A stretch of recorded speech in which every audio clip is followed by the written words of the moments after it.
आज जो अब्दुल कादिर पीर तंहिंखे लहर न लोटो चोरन मां बिदाल बणाए चोरन मां अब्दाल किनड़ा पियो बख्शाए कोजा किनड़ा पियो बख्शाए ओ जंहिंखे सैयद जी आओ पीर तंहिंखे लहर न लोटो मुर्शिद जंहिंजो दस्तगीर तंहिंखे लहर यारी बारी करणो सवाबा मुनकिर जे लैजी हर अज़ाबा ऐं जंहिं मिसरियूं विराया पीर तंहिंखे लहर न लोटो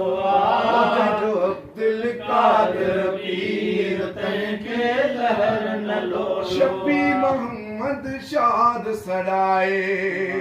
भूरल शल बगदाद घोर है भूरल शल बगदाद घोर जो जीलानिया पीर तंहिंखे लहर न लोटो जो सखी साईं अब्दुल्ला शाह पीर तंहिंखे लहर न लोटो मुर्शिद जंहिंजो दस्तगीर तंहिंखे लहर न लोटो जो अब्दुल कादिर पीर तंहिंखे लहर न लोटो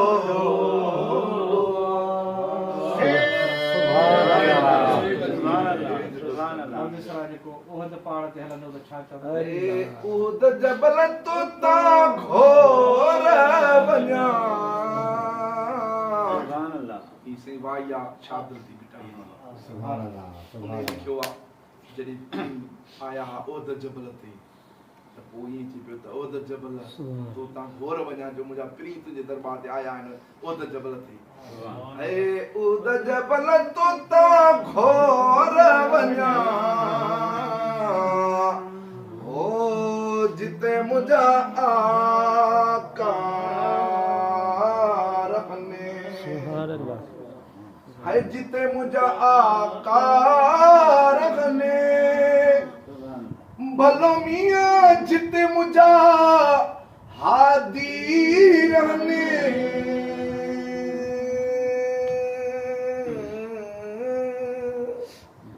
है त मदीना तो ता घोर वञा जिते मदीने वारा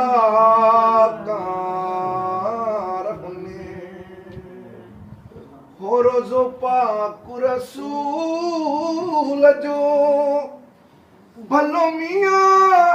अखिड़ियूं शाल ॾिसन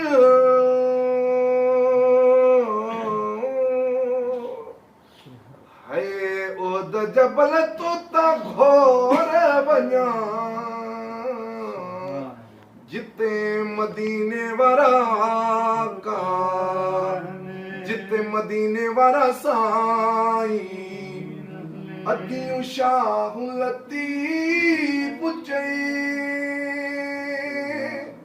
है भिट जो घोट लतीफ चई भलो मियां बोला मदीने जा साईं सुन जो असां जा सगड़ा गज मोहम्मद मोट सां सभई तुझे आसरे है भिट जो घोट लतीफ चए भलो मियां विछड़िया शाल मिलन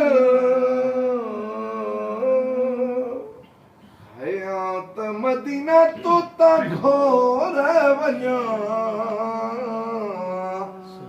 ओ जिते